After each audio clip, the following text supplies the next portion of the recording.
ပြောပြပေးမလဲဆိုတော့ကျွန်တော်ဒီ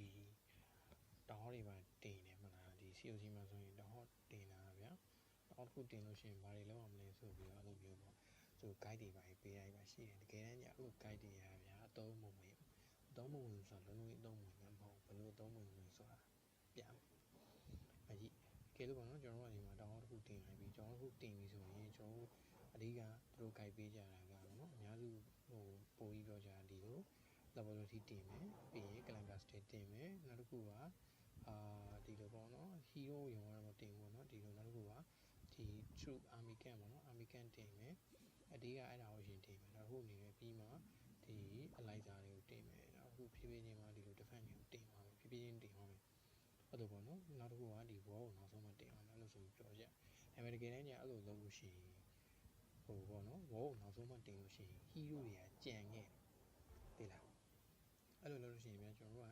တို့ကဒီလို hero တွေကကြံခဲ့ hero တွေက level မ match ပဲနေဗျာဒီလားအဲ့လို hero တွေကြံခဲ့ရပါရှိတယ်။မြဲရပြောချင်တာပေါ့အဲ့လိုမျိုးပေါ့နော်ဒီလိုပထမဆုံးဒီတောင်းတကူအတိတ်ရောက်ပြီဆိုရင်ဒီလိုမျိုး calendar လေးအရင်တင် laboratory တင်နောက်တစ်ခုကဒီလို army camp နေတင်နောက်တစ်ခုကဒီလို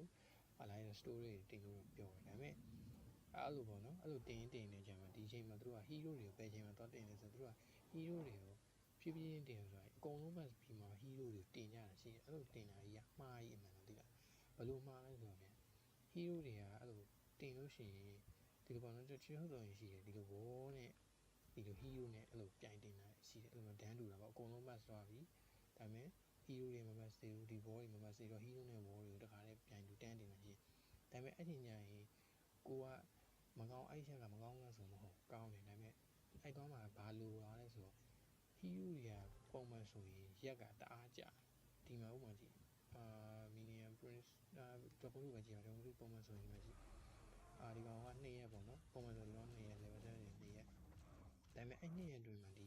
wall တွေကကို fan ရင် fan နိုင်တယ်လို့ wall တွေကချက်ချင်းပြည့်တွေ့တယ်ချက်ချင်းပြည့်လို့ဥပမာဒီမှာကြည့် wall ကတစ်ချောင်းတိန်းလေးဆိုတာကျွန်တော်ဟိုဝယ်ရလို့ကိုဘတ်ဝယ်ရလို့တိန်း90ပေါ့နော်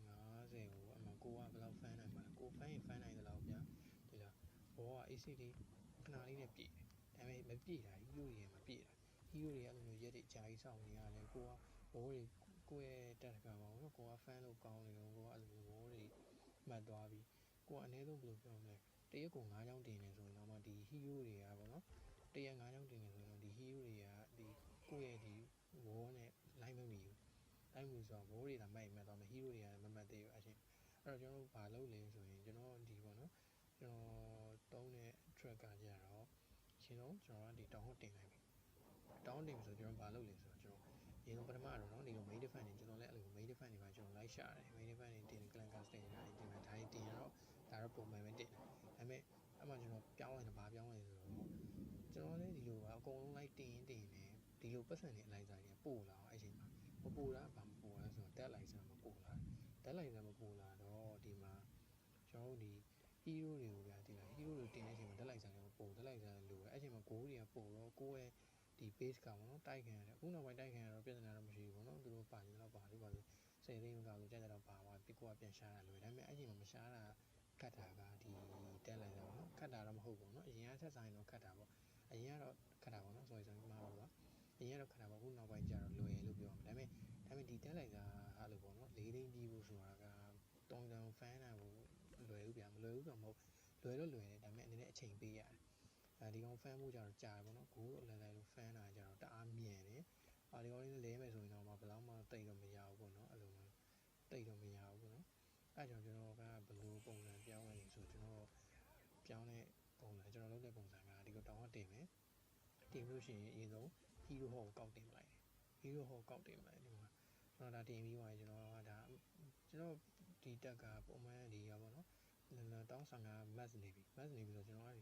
်တင်းတင်နေကျွန်တော်ဘယ်လို match ဆောင်လဲမသိအဲ့နဲ့ကျွန်တော်မထူးပါဆိုပြီးတော့ဒီ go back လေးဝယ်တယ် go back ဝယ်တိုင်းနဲ့အမှကျွန်တော်ဒီ event လေးပို့လာများတော့ဒီလာအားကြောင့်ကျွန်တော်တောင်း16တင်လိုက်တောင်း16တင်ပြီးတော့ကျွန်တော်ဗာတန်းလို့ရဒီ hero ဟောတန်းတင်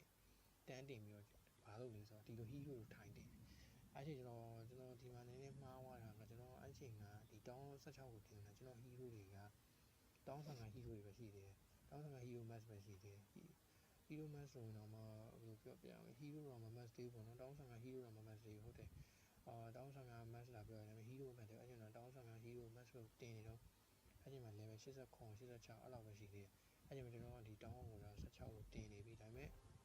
ကျွန်တော်အဲ့ချိန်မှာလုပ်လိုက်တာကဒီစာအုပ်တွေလည်းရတယ်နော်အဲ့တောင်းကိုတန်းတင်တောင်းတင်ပြီးတော့ဒီ hero ဟောယူတန်းတင်လိုက်တန်းပြင်ပြီးတော့ကျွန်တော်မှ hero တွေတော့ထိုင်မြင့် hero တွေမြင့်တဲ့အချိန်ကိုကဒီပေါ့နော်ဒီ laboratory တို့ cancer တွေတို့မမြင်ဘူးလားဆိုမမြင်ဘူးကျွန်တော်ထားခဲ့ဘယ်ကောင်မြင့်လဲပြမယ်ဘယ်ကောင်အရင်မြင့်လဲပြမယ်နော်အရင်မြင့်တဲ့ဟာကိုပြမယ်နော်မမြင်ဘူးထားခဲ့ဆိုတော့ကျွန်တော်လုံးထားခဲ့ရမှာဒီမှာ wall တွေရင်မြင့်ဒီမှာဒါကျွန်တော် wall တွေရင်မြင့်ဒါ wall တွေတော့လိုက်မြင့်အမှဒါမနေ့က event လာအောင်ဒါမနေ့ကဒီပေါ့နော် mass လာပါလုံးလာပါအောင်တော့ကျွန်တော်လည်း fan လိုက်တာ fan လိုက်တော့ဒီမှာတော့ wall တွေကဒီလိုမျိုးတော့ရောက်မှာဖြစ်သွားတယ်ဒါကြောင့်ပထမတော့ဒီနားအထိပဲရှင်းပါနော်ဒီနားအထိ wall တက်ခန့်တာမရှိတယ်မနေ့ကဒီမှာ fan ပြီးနည်းနည်းပါးပါး fan လိုက်ပါတော့ကျွန်တော်အဲ့ဒါကျွန်တော်မေ့နေတာကျွန်တော်ညဘက်မှထားပြီး fan တာညဘက် fan နေတယ်အမှဒီတကြောလုံးတော့နော်ဟိုပြေးသွားအဲ့လိုကျွန်တော်လုပ်တာ hero တွေကိုကအရင်ဆုံးတင်မျိုးချင်းဘာမှမတင်ဘူးဒီ main defense တွေဘာမှမတင်ဘူး hero တွေနဲ့အပြိုင်ဒီ wall တွေလိုက်တင် wall တွေလိုက်တင်အဲ့ကျရင်ကိုက wall တွေမှတ်သွားလို့ရှိရင် wall လည်းမှတ် hero လည်းမှတ်သွားတယ်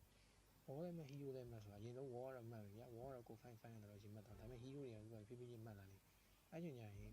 ကိုက wall တွေမှတ်ပြီးသားဖြစ်တဲ့အတွက်ကိုမှတင်တယ်ရှိတာကိုတင်လို့ရပြီကိုက brother တွေပါတင်မယ်ဒီလိုလေးတင်မလားတင်လို့ရပြီနောက်တစ်ငယ်ဒီလို main defense တွေတင်မလားတင်လို့ရကျွန်တော်ဟိုပါဘောနော်ပတ်စံသားပုံဝင်လို့တင်ချပလိုက်တာပုံဝင်ဆိုဒီကောင်တင်နေကျွန်တော်တပတ်နေရတောင်းစားကတပတ်ပဲတောင်းဆိုအဓိကအဲ့လိုတင်ပါက clankers တင် laboratory တော့အဲ့ကောင်လေးတင်လို့ပေါ့နော်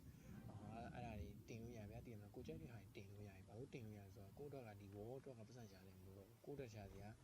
ဒီ main defense လာမှာဥပမာဗျာဒီမှာဗျInferno Tower ဆိုရင်ဒီမှာပေါ့88သိန်းပေါ့88သိန်းဆိုတော့ဒါကိုဘတ်ဆိုရတာဗျာဒီ88သိန်းကိုကရှာမယ်ဆိုရင်88သိန်းရှာရလိုက်ရှာပြီးလို့ရှိရင်ဒီကောင်ကိုကောက်တင်လိုက်တင်ပြီးလို့ရှိရင်ကိုမှပတ်စံဒီလောက်ပဲကျန်လို့ပဲဒါတိတ်20ပဲကျန်လို့ပဲဒါတိတ်20ပဲကျန်လို့မယ်ဆိုရင်ဘာမှလုံနေတယ်တော့ဟုတ်တယ်မလားပစ်ထားလို့ရတယ်တက်ကြီးကိုပစ်ထားလိုက်ဥပမာကိုဝေါ်လည်းပူစရာမလိုဝေါ်တွေလည်းကုန်တင်ပြီးသွားပြီမတ်ပြီးသွားပြီအဲ့တော့ပူစရာမလိုအဲ့တော့ကိုကပစ်ထားလို့ရနောက်ပြီးအဲ့ကြောင့်ကိုအဲ့လိုတင်နေတဲ့ဟာတခုရှိလို့ရှိရင်ကိုကဝင်ဖန်းပြီးတင်တာအဲ့မှာဒီကောင်ဆိုရင် H4 ဆိုရင်ဒီမှာ30ဆိုရင်ဒီကောင်တင်ဖို့လိုတဲ့အချိန်မှာပေါ့နော်တင်ဖို့လိုတဲ့အချိန်မှာဒီကောင်ဝင်ဖန်းလိုက်30လောက်စုပြီးလို့ရှိရင်ဒီကောင်ဝင်တင်လာလိုက်တင်ပြီးလို့ရှိရင်ဒီလိုပဲပစ်ထားလိုက်ဒီလိုပတ်စံနေနေပစ်ထားအကြံပြီးသွားတယ်တို့တက်ကဒီလားမလား AC ပဲ enemy တိုက်လည်းမခံရတော့ပြီးနောက်တစ်ခုအဲ့လို deadline ဆိုင်လည်းမပါတော့ဒီhero ပတ်တွေအကြောင်းပြောလို့ဆိုဒီ hero ပတ်တွေအောင်နော်အဲ့လောက်ကြီးတော့ဟိုပေါ့မြင်းမြင်းစတဲ့ master တွေမပါဘူးမြင်းမြင်းစတဲ့ master မပါဘူးလားတကောင်နဲ့တကောင်ဆိုရင်အနည်းဆုံးဒီကောင်ကတလလားရက်25ရက်လားမသိတော့ချိန်ပေးရတယ်ဒီ pass တကောင်မှဆိုရင်ဒါပေမဲ့ဒီကောင်တွေကိုစိတ်ထဲတိတ်မထားနဲ့ကောင်စိတ်ထဲတိတ်မထားနဲ့ဆိုတော့ကိုယ့်အတွက်တကယ်အတုံးလိုမဲ့ကောင်တွေပဲတင်ဒါကကျွန်တော်ဒီမှာspirit force ရတာဒီမြေခွေးရတာเนาะကျွန်တော်လုံးဝမတင်ဘူးဒါတင်ရန်ပစ်ထားတယ်အဓိကတင်တယ်မှာတင်လို့ဆို hero ကိုကောက်တယ်ဒီမှာကျွန်တော် hero တင်တာဆိုတာဒီမှာကအမှဒီဝါဒန်နဲ့ Grand Champion ကတောင်းဆောင်က hero mask ဖြစ်နေပြီဗျာတောင်းဆောင်က hero level ဖြစ်နေအဲ့ဒါကြောင့်ကျွန်တော်ကဒီတောင်းဆောင်ရောက်တင်ပြီးတော့ဒီကောင်လေးတန်းပြီးတင်လို့ရတယ်ပြင်းနေကိုရင်ကကျတော့အဲ့ချိန်မှာကျွန်တော်တင်ဖို့ရတာအနောက်ကျတောင်းဆောင်တောင်းဆောင်က hero mask တော့မဖြစ်သေးဘူးပေါ့နော်အဲ့မှာကျွန်တော်နောက်ကျနေလို့ဒီကောင်လေးတင်တာနောက်ကျဒီကောင်လေးကတော့သူဒီဝါဒန်နဲ့ Grand Champion ကျတော့သူ့ level နဲ့သူ mask ပြီးတာဒီကောင်လေးအစိလေးတင်လို့ရတယ်အဲ့ဒီကောင်ရောက်တာဘယ်တော့မှမကြသေးဘူးတဲ့တောင်း16ရောက်တာဘယ်တော့မှမကြသေးဘူးရက်လောက်ပဲရှိသေးတယ်တပတ်တောင်မပြည့်သေးဘူးပြောလို့ရက်လောက်ပဲရှိသေးတယ်တပတ်တောင်မပြည့်သေးဘူးအဲ့လိုပဲတင်ဒါဒီပေါ့နော်တောင်းတစ်ခုတင်လို့ရှိရင်အကောင်းဆုံးဒီကအဲ့လိုနီးပဲဒီ true တွေပါဆိုရင်ကိုသုံးတဲ့ true ပဲတင်ဘယ်လို true ပိုတင်လို့ကောင်းလဲဆိုရင်ဥမာကိုက firewall တိုက်တဲ့ player လားဘယ်လို firewall တိုက်တဲ့ player ဆိုရင်ဒီ upgrade spell ကိုရင်တင်နောက်တစ်ခုနေရင်ဒီလိုကိုပြောက်ကိုပြောက်မှတ်တော့ကိုပြောက်ကိုရင်တင်ဒါပဲတင်ကိုပြောက်ရင်အခုကဒီလို rank ကိုရင်တင်အဲ့ဒါတော့ပဲတင်ကိုကအဓိကကိုတိုက်တဲ့strategy ပေါ်မူတည်ပြီးတော့နော်ကိုလိုအပ်တဲ့ဒီ true တွေကိုတင်လိုက်ပြီးဟိုအကုန်လုံးကမန်းကတိုင်းဘူးဘူးဝိုင်းဆိုပြီးလိုက်တင်နိုင်ပါမလုပ်နဲ့အဲ့ဒါကြီးကတော့ဟိုတင်တာမကောင်းလို့ဆိုတော့လည်းမဟုတ်ကောင်းတော့ကောင်းတယ်ဒါပေမဲ့တင်မလားကိုအတုံးလိုတဲ့ကောင်တွေကြတော့နည်းနည်း level တော့နှိမ့်နေတော့အဲ့ဒါကြီးအဆင်မပြေဖြစ်နေတော့နော်အဲကြောင့်မလို့ကိုတကယ်သုံးတဲ့ကောင်တွေကိုပဲအရင်တင်တော့တခုသူက ဒီဘာဘီရီယန်တို့ပါလို့ဆိုရင်တော့ရေကတော့တုံးတော့ဟိုတော့မတုံးတော့အဲ့ကောင်မျိုးတော့တိတ်ပြီးတော့မတင်ကြတော့ဘူးနော်ဟိုအဲ့လိုတင်မယ်ဆိုရင်ဒီမှာကိုကကဲလို့ပေါ့နော်ဟိုဒီ Ryan Champion ကိုပြောင်းနေဆော်ရဲဆိုရင်ဒီ Rule Rider ကိုရဆိုရင်ဒီ Rule Rider ကိုတင်အဲ့ Rule Rider နဲ့တွဲတာဟိုမှာဒီထပ်ပြီးကောင်းတာကဒီဟာလေးကောင်းတယ်ဒီ Electro Titan လေးကောင်းတယ် Electro Titan ဘာလို့ကောင်းလဲဆိုတော့ Rule Rider တွေက scale တိုင်းထွက်လာလို့ရှိရင် Rule Rider တွေကချခံပြီးတန်းသေးတယ်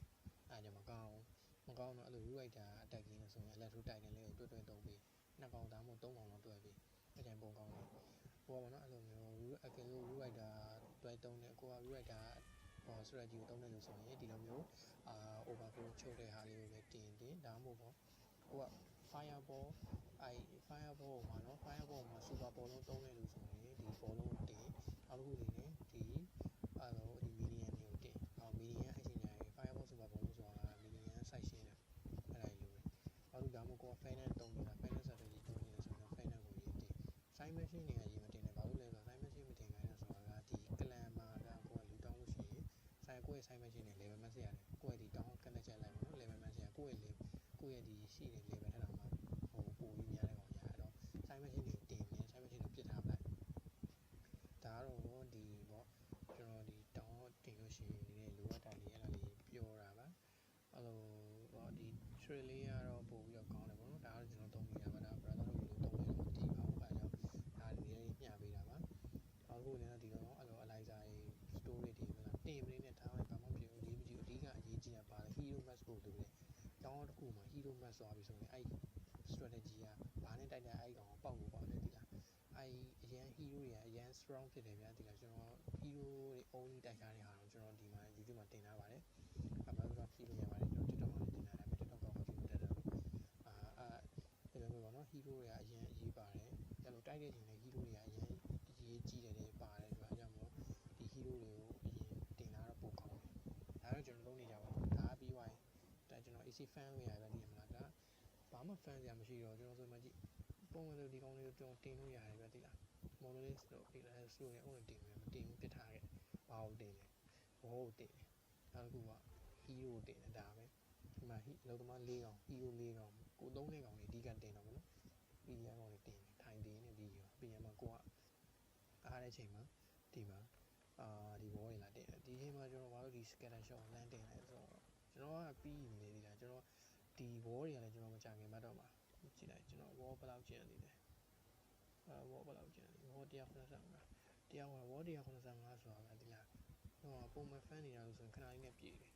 အဲကြောင့် AC ပဲအဲကြောင့်ဒီကောင်လေးဖြည်းဖြည်းချင်းတင်တာဒါတွေကဟိုမတင်နေလို့တော့မပြောအဓိကတင်ရမှာတော့ပြောပြီးလို့လေအဓိကမှာတင်ဒီကောင်လေးဖြည်းဖြည်းချင်းတင်မှာအဲ့ဒါဆိုရင် brother တို့တကယ်ဆော်တာအရင်တွေပါလိမ့်မယ် brother တို့ဒီတောင်းတစ်ခုပေါ့နော်တောင်းစကြောက်လုံးက match ဖြစ်သွားပြီဆိုတော့လည်းဒီ brother ပတ်စံတွေလည်းမပိုတော့ဘူးဒီအလိုက်ကြလည်းမပိုတော့sorry ပါနော်ဒီပတ်စံတွေလည်းမပိုတော့ဘူးဒီအလိုက်ကြလည်းမပိုတက်လိုက်ကြလည်းမလိုတော့အဲ့လိုမျိုးဘုရားကဟို AC ဖြစ်သွားတယ်အဲကြောင့်ကျွန်တော်တို့ ID လမ်းလေးပဲတောင်းပါတယ်အဲ့ဒါလေးကပြပေးတာပါအားလုံးပဲကျေးဇူးတင်ပါတယ်နောက်ဗီဒီယိုဒီမှာတွေ့မယ်အားလုံးတက်တာပါဒီ